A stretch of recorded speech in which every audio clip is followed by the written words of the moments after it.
I do like a lot of TikTok videos, Okay. um, but not exactly of me. So like Okay. I do like ads, like showing all the dogs that we walk or like the in-home pet sitting and stuff like that. Can I just use one of those or does it need to be like of me saying this is what? That's a very great question. So you can use one of those, and one of the things that I would highly recommend is, look at the video on TikTok that got the most engagement. Which one got the most views, which one got the more likes, which one's got the most comments, you know? Like I have And one specific video that's got like over 8,000 views. Like, Gotcha, gotcha. I would definitely use your highest performing one, and we can just kind of use that as the ads, as long as everything's consistent, right? Just because, mhm, let's say, for example, what you do is, you're a dog walker and you walk dogs, right? mhm, And your highest video is about you playing soccer, for example. Like just mhm, because, it's not consistent and it's not the same. So even though it is a high, engagement video, it still wouldn't make sense for us to use it. Now, if it's a video of right. you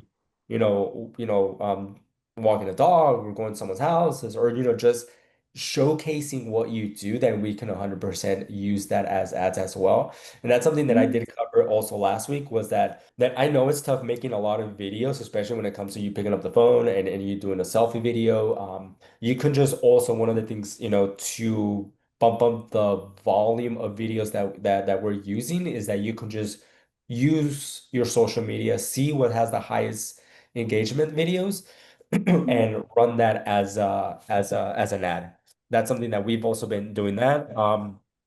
I mean, if you want to take it another step, this is something that I've been, personally doing, is that I'm spending, anywhere from 50 to $80 a day on just sending traffic to one specific video. Now, my ad budget's a little bit bigger, but Yeah. you can put a little budget, right? And then what I did is I pinned it on Canine's Instagram. It's about, Mike hyping me up and just, saying all my credibilities and just, like it's a very good intro. And it was an intro to his podcast. So that one did have a lot of views. So what I'm doing is I'm running traffic to that. That way, when people click on the ad, it goes directly to my Instagram page. So I'm Mhm. not necessarily telling them, hey, get something, from me.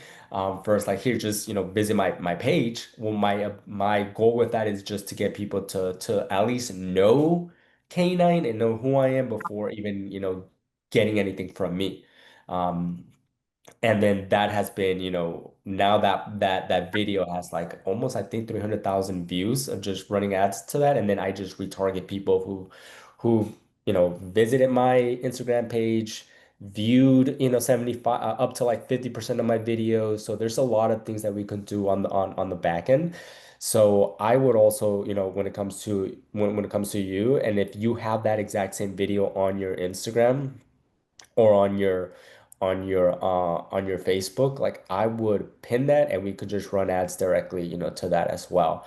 Um, Okay. Just so like I just want to get something like up and running. In the yeah, meantime, I can make a video, but just so there's something there. yeah, yeah, yeah, absolutely. Because one of the things that we can also do is that I like to, I like the videos or the ads that we use to be as organic as possible. Like I've tested it out where, I have this winning video and it's just me selfie mode walking my dog and just talking to the camera and it has the simplest, captions.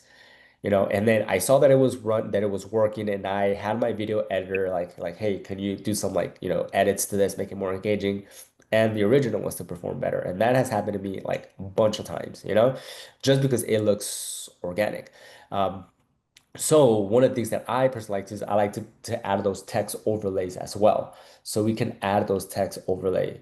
Um, and then use that video, as well. So yes, we can 100% use, what you already have and what is, you know, has a lot of more engagement than the others, just because that's a good indication that it may be, it may be good, because if it does good and organic, then it did good for a reason. It got people's attention. The hook must be right. Like something about that video was different than the other ones. And that's where I you think could it's the start. dog itself. Yeah. But another Yeah. thing too is like with the videos that I do have, like I put like music over it and make it, fun and bubbly and all that good stuff. But like instead of music, like what if I did a voiceover and like was promoting, and then it could have the captions with me talking over it as well. Or I'm a fan of the voiceovers, especially when, one of the things that I've seen whenever it comes to coming across accounts who have a pretty big following and are pretty consistent with their posting and have like a good social media presence, like a lot of them do voiceovers. okay. And again, it just looks organic, Mhm. and at the end of the day, a lot of people out there, they see an ad and they just kind of skip it, and that's why for me, I'm a huge believer when it comes to, just selfie videos. My highest clients who we spend, like six figures a month on just on ads, we've spent a lot of money in a lot of different, like I want to say like at least 20 different videos that we tested against that original video that was selfie mode. I forgot what iPhone it was recorded. It must have been like below a 9, and it's still the best performing one out of like literally all the videos that I've tested out. And it just because Um, it looks organic. So I would 100%, if you have those videos, send them over, or if you want, or if they're on your Instagram and they're pinned, like we can definitely use that and have the call to action be, you know, either if you're doing the transformation session, the mini course, whatever route you're going, like we can definitely change the call to action with oh that, yeah. video.